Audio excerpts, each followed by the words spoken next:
What's up, guys? Welcome back to the channel. It's your boy Dominic Rich, and in today's video, I'll be bringing you the big preview of the round of 16 clash between Argentina and Australia. The match will be played on December 3rd at the Ahmad bin Ali Stadium, and the USA or Netherlands awaits. Guys, this is the round of 16, so remember, if the game finishes level after 90, it goes into extra time, and we could even see a very entertaining penalty shootout. As for the results so far for each team, en route to the round of 16, for Argentina, they started off in the worst possible way, losing to Saudi Arabia.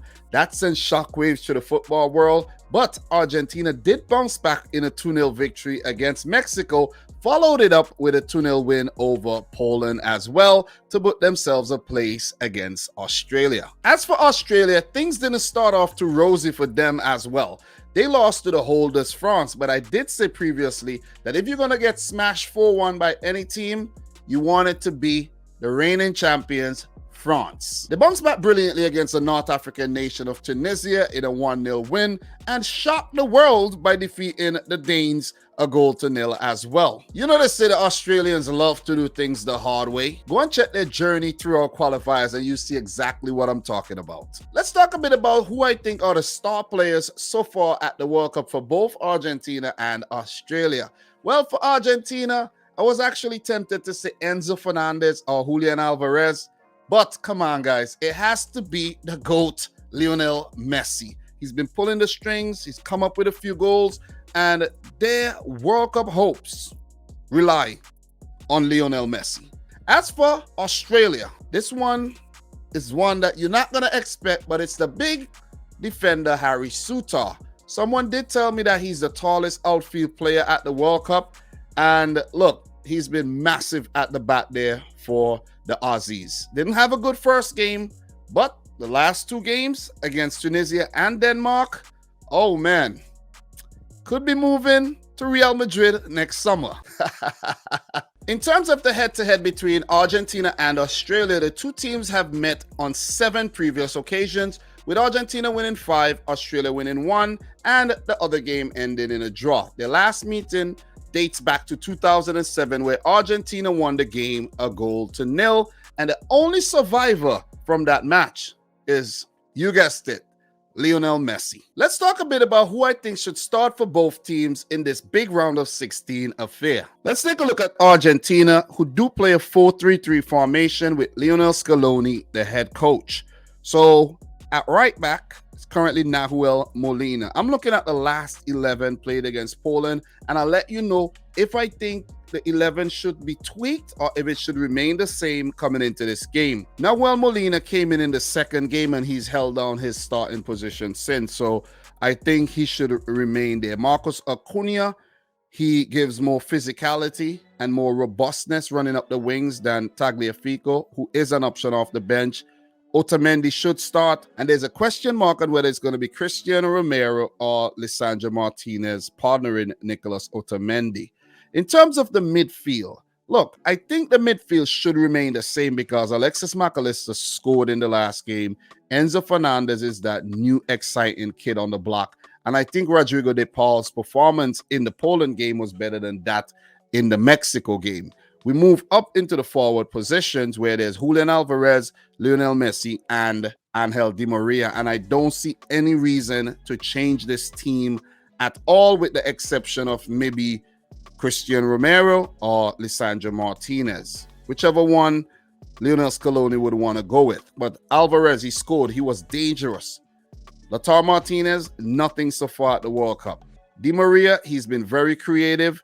Who knows? Maybe Scaloni might be tempted to go with Alvarez, Lautaro, and Messi up top. A lot of firepower coming into this game. Not underestimating the Australians, but you never know. The most I'll see is 1 or 2 changes. If we look at the Australian 11 that featured against Denmark in that win, Degenek came in for Karasic, and I don't see Graham Arnold taking Degenek out. Playing against Argentina, where you'll need a more physical, a more defensive type right back, I think Degenek stays in. Harry Souttar, Rose, and Behic, I think, should remain in the backline along with Matt Ryan, barring any injuries, of course.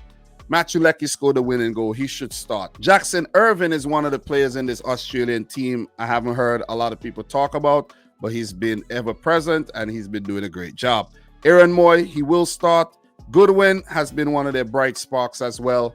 And Riley McGree, Mitch Duke, unchanged in my opinion. But I think Graham Arnold might make one or two changes tactically. In terms of some key insights, Argentina were eliminated at the round of 16 in the 2018 World Cup, losing to eventual winners France.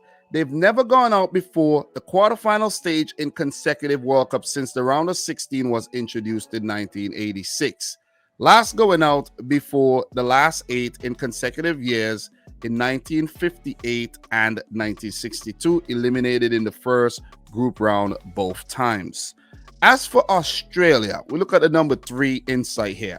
This will be Australia's 5th World Cup match against a South American opponent, with the Socceroos winless in the previous 4, drawing 1 and losing 3. Argentina's only previous meeting with a team from Oceania are their 7 games against Australia, none of which have come in the World Cup. But note, Australia are part of the AFC, so you have to consider them Asia, okay? All right, Argentina versus Australia. Guys, let me just give you a disclaimer. If I say Australia for Argentina or Argentina for Australia, pardon me, I don't know why. My brain is just wired in a way that I mess up. I say Argentina when I want to say Australia. I don't know why it happens, but it happens.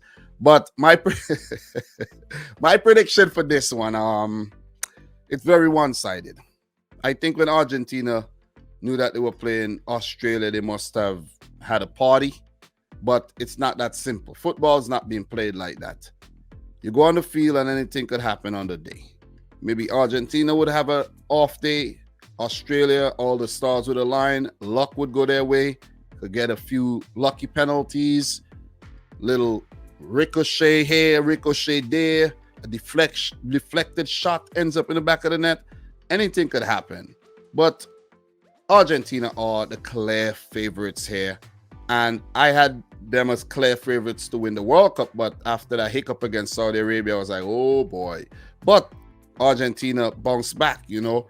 And they say the true character of a team is how well they could pick themselves back up from letdown or disaster.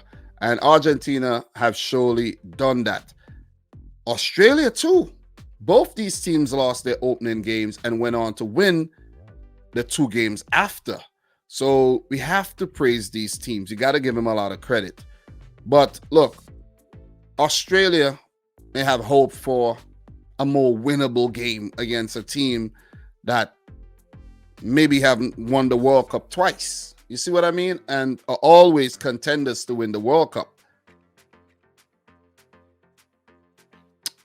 Argentina are going to boss the possession. They're going to maybe have 75% of this ball.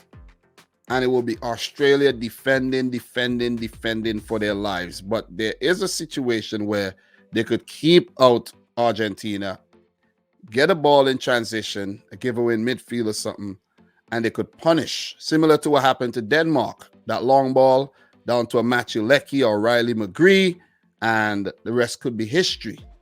Australia could close up shop and go into the quarterfinals for the first time in their World Cup history. But look, at the end of the day, I think the Argentina, the quality would be a little bit too much for Australia. And this would be where their World Cup story comes to an end. I think these two teams have met in World Cup playoffs back in the 90s as well. Argentina did prevail, but Australia put up a fight and drew one of those games, if my memory serves me right. Argentina are not going to lay down and just get pushed over. If they go down, they're going to go down fighting. But guys, I'm not going to go for a left field pick here, a surprise, a shock pick. I'm going to say Argentina win the game 3-0. 3-0. It's going to be too much. Messi, Di Maria, Enzo, Julian Alvarez, McAllister. These guys are all goal threats, and I just don't see Australia breaking down this Argentina defense, because since Saudi Arabia breached the defense, no other team have gone past and breach their defense. So I'm going to have to go for Argentina. I almost said Australia, right? I'm going to have to go for Argentina. For real. You know, Messi and Argentina move into the quarters to face one of the Netherlands or the USA. Go check out that preview and you'll find out the team I'm picking for the grand clash in the quarters. Guys, I'm your boy Dominic Rich. This is my preview of this round of 16 game between Argentina and Australia. Let me know your prediction in the comment section down below. Subscribe to the channel if you're new. Like the video if you haven't yet done so. And until my next one, peace out. Rich Squad. Peace.